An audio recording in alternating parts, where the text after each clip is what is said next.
শিগগিরই ছুটে আসুন। এদিকে যে মহাবিপদ হয়ে উঠে গেছে। আমাকে একদম টেনশনে ফেলে দিচ্ছে। শালা আমরা মতো এই কারোর অভিজ্ঞামী ও শালিক সুন্দরীকে নিয়ে আমরা অসুস্থ হয়ে পড়েছি। না পাচ্ছি শালা কিনতে, না পাচ্ছি কিছু করতে। খেলবেন না, ও শালিকে একবারে আস্ত চিবিয়া খেলেন, নয়তো দেখবেন আমরাই হাফিস হয়ে যাব। তার মানে বিপদের কথা আর কি বলবো ছোট বাবু, আমাদের বড় বাবু মানে আপনার ওই কাকা সত্য প্রিয় চাকি বেঁচে ফিরে এসেছে। কি বলছেন আরে আপনি আজকাল কোন প্যান্টে গাজা খান বলুন তো? শালা যাকে আমরা ফোন করে তার বডিটা হাফিস করে দেওয়ার কথা ছিল, সে বেঁচে ফিরে আসলো কি করে? আরে বসা, আরে আপনি তো নিজেই বডিটা তুলে মাটিতে পুঁতে দিয়েছিলেন, মনে নেই?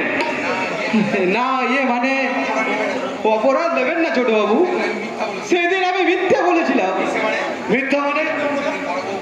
সেদিন বড় বাবুর বডিটা তুলে এসে দেখি বডিটা নেই। আপনি জানলে রাগ করবেন ভেবে আমি মিথ্যে বলেছিলাম যে বডিটা আমি ওই পুঁতে দিয়েছি। সে কি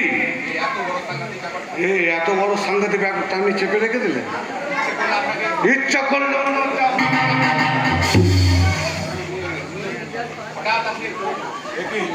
হঠাৎ আপনি এখানে? এক্ষুনি এলাম আমি। মিথ্যা কথা, অনেক আগে থেকেই তুমি এখানে এসেছো, আমাদের গোপন তথ্য সব কিছু তুমি শুনেছো। না গো বাবু, আমি তো কিছুই শুনিনি, আপনি বিশ্বাস করুন। চুপ! ওকে শুধু শুধু কেন বকছেন? ও তো আমাদেরই লোক, কাজেই ওকে তো বিশ্বাস করাই যায়। এখন আমি আমার ছায়াটাকে বিশ্বাস করি না। শোনো সুন্দরী, অনেক কাঠ খড় পুড়িয়ে অনেক টাকা খরচ করে এতদিনে পুরো সম্পত্তি আমি তোমার নামে করতে পেরেছি। এবার সেই সম্পত্তিটা ওই ছোট বাবুর নামে তুমি লিখে দাও। হ্যাঁ, এই যে দলিল আমি তৈরি করেই এনেছি।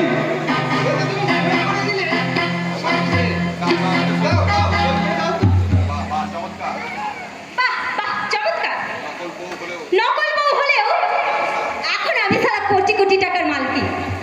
তাই এই সমস্ত মানে সম্পত্তিগুলো তোমাদেরকে আমি দানপত্র করে দিলেই করে দিতে পারি। কিন্তু তারপর ওই পাগলা বাবুটার কি হবে? তাকেও কি তোমরা তার বাবার মতো নিজেদের রাস্তা থেকে গায়েব করে দেবে? সুন্দরী, ও, তোমরা ভুল জায়গায় ভুল লোকের সাথে ছকবাজি খেলতে এসেছো।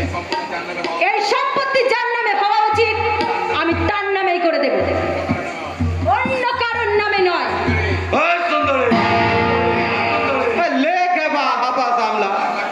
লাখ লাখ টাকা খরচ করে বানানো দলিলটাকে আপনি ছিঁড়ে ফেললে। ঠিক ওইভাবে তোকে আমি কেটে কুচি কুচি করে দেবো না, আরাম করে। এটা আপনি কি করছেন?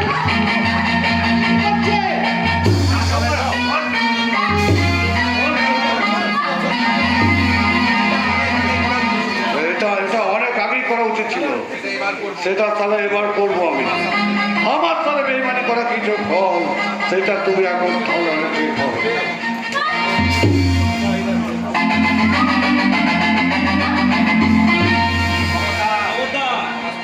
আমার স্ত্রীর গায়ে একটা আঘাত করলে তোমার হাত আমি টেনে ছিঁড়ে নেবো।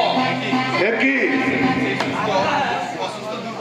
আরে অসুস্থ দুর্বল, আরে পাগলটা আজ তো স্মার্ট হয়ে গেছে।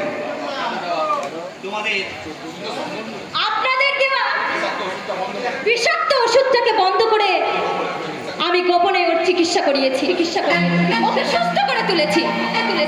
আর আমার স্ত্রীর সেবা যত্ন ভালোবাসায় আমি কতটা ক্ষমতা অর্জন করেছি তাই তুই দেখ জানোয়ার।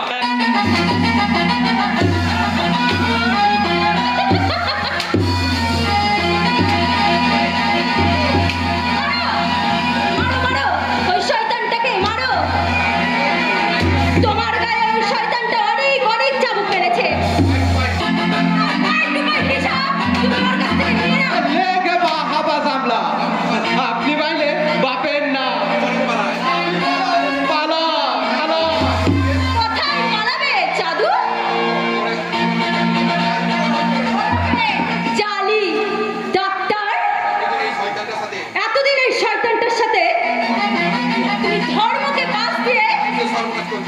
বংশের সর্বনাশ করেছো।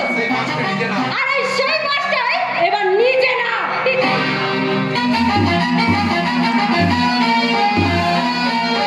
ওরে বাবা, এ তো দেখছি কেরোই বললাম। বাঁচান ছোট বাবু, বাঁচান। এক ভয় বলে আমি তোমাকে ছচড়া করে দেবো, সব কজনকে মারবি রে জানোয়ার? তুই অনেক পাপ করেছিস, আমার বাবাকে পর্যন্ত তুই খুন করেছিস।